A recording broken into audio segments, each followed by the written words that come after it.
ఏరు దాటినాక తెప్ప తగిలేసుట్ల చంద్రబాబు నెంబర్ 1 ఈ విషయంలో ఆయనను మించినోళ్ళు హోల్ ఇండియాలోనే లేడు అని అంటున్నాడు పేర్ని నాని సారు. ఆ విషయం గురించి సార్ ఇంకేం చెప్తాడో చూద్దాం. నమస్తే సార్.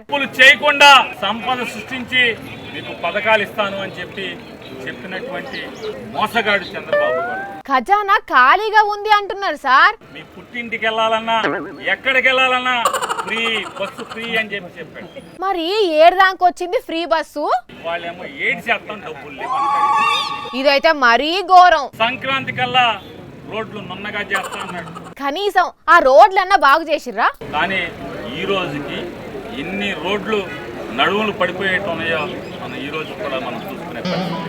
ఖజానాల పైసలు లేవట, ఎవ్వరు అప్పిస్తలేరట. ఇక ఏం చేయమంటారు సార్ వాళ్ళను? ఇవాళ ఏ పథకం మీరు అడిగినా ఖజానా ఖాళీగా ఉంది, డబ్బులు లేవు అని చెప్పి పేదలుపులు వచ్చేటువంటి చంద్రబాబు నాయుడు, పవన్ కళ్యాణ్, అట్లాగే నారా లోకేష్ నాయుడు వీళ్ళు మాత్రం ముగ్గురు హెలికాప్టర్లో తిరుగుతారు. హెలికాప్టర్లు ఎక్కి ఎక్కడికి పోతున్నారు సార్ వాళ్ళు? లోకేష్ గారు భార్య పిల్లలను చుట్టాకి జనం సొమ్ముతో విమానం వేసుకెళ్తారు. మంది సొమ్ముతోని మజా చేస్తున్నారు. చంద్రబాబు నాయుడు గారు వాళ్ళ ఇంటికి వెళ్ళి కొత్త ఇల్లు చూసుకుందాం అని చెప్పని హైదరాబాద్ వెళ్తాకి గన్నవరం కారులో రాడు. కార్లో రాకుండా ఎట్లొస్తాడు?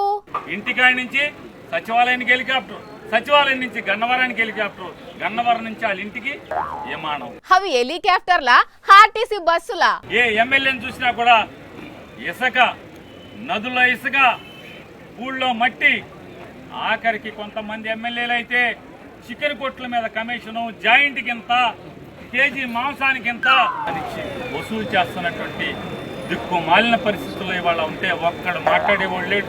వామ్మో, చికెన్ మీద కూడా దండుకుంటున్నారా? అంత ఘోరమా? ఒక్కడంటే ఒక్కడు మాట్లాడలేడు. ఇంకేం మాట్లాడతారు? దొంగలు ఊళ్ళు వంచుకున్నట్టు ఎవలకు దొరికిందా అలు చంపుకుంటున్నారు. అందుకే సప్పుడు చేస్తలేరు. సరే సార్, మళ్ళీ కలుస్తా. ఇక ఉంటా మరి.